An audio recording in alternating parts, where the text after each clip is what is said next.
This Garage Files truck looked like the kind of deal everybody wants to find. The photos were clean, the price was low enough to feel urgent, and the seller had the same line every marketplace buyer has heard before. Nothing major, just need it gone. But the first clue showed up before the buyer ever talked numbers. The truck looked freshly cleaned up, but the overspray gave it away. At first, the truck did the usual used truck routine. It started, it idled, and it looked decent from 10 feet away.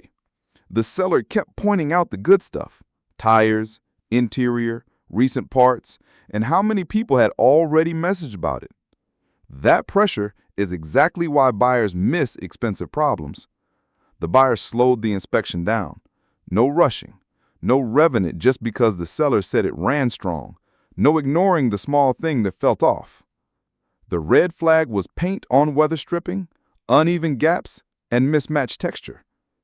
On a cheap truck, one warning sign does not always mean walk away, but it does mean you stop trusting the story and start checking the evidence.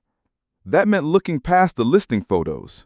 It meant checking the dash, the fluids, the body lines, the wiring, and the parts of the truck nobody takes pictures of.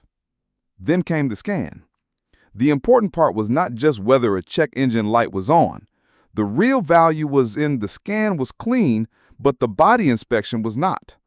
That is where the deal changed. The truck was still technically running.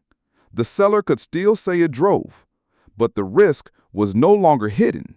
It was sitting right there waiting for the next owner to pay for it. And that is the trap with cheap marketplace trucks. The problem is not always that the truck is broken. The problem is that the discount is smaller than the repair bill. The buyer did the math in the driveway: price, parts, labor, unknowns, and the chance that the first repair would reveal the second one.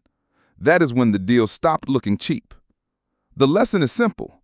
Fresh paint can be a repair, a cover-up, or both. If a seller gets impatient while you inspect, that tells you something. If a truck only looks good from the angle in the listing, that tells you something. And if one small clue keeps bothering you, do not talk yourself out of checking it. In this case, the cosmetic cleanup raised more questions than it answered. So the buyer walked. And sometimes the best truck deal is the one you leave sitting exactly where you found it. Would you have bought it or walked away?